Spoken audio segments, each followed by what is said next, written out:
Nous, levons-nous, la RDC est à danger. Nous, activistes et militants de mouvements citoyens, face aux constances de la dégradation profonde de la situation sécuritaire dans l'Est de la République démocratique du Congo, notre pays, matérialisé par la reprise des combats entre le FARDC et le RDF M23, ainsi que la prise de la ville de Kanyabayonga, ainsi que d'autres cités et localités, qui constitue un tournant majeur dans la dynamique sécuritaire dans le Nord Kivu.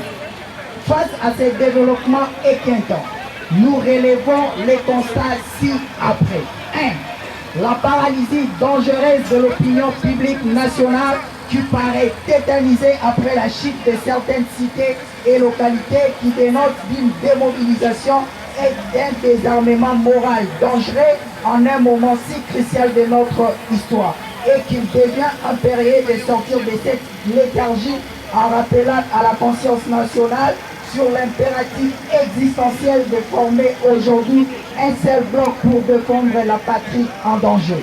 2.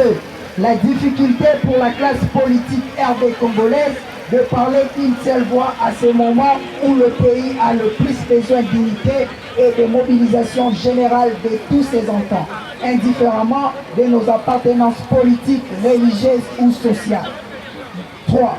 L'impérieuse nécessité d'apporter notre solidarité et un message d'espoir à tous nos frères et sœurs qui vivent sous les affres de la guerre, réfugiés dans leur propre pays. 4.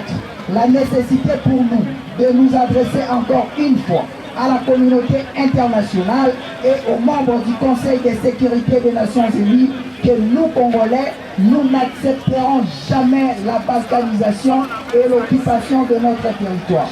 La RDC est et demeurera dans ses frontières de 30 juin 1960. Que les Congolais en ont assez de mourir dans l'indifférence totale, assez de cette hypocrisie internationale face à l'agression documentée et avérée du Rwanda et de l'Ouganda soutenue par un multinational, assez des émotions à géométrie variable entre les guerres et les morts qui comptent et ceux qui ne comptent. La vie et la dignité humaine n'est pas une relativité géographique, mais un principe universel qui concerne également le peuple congolais et qui n'étend au-delà des divers rapports sur les génocides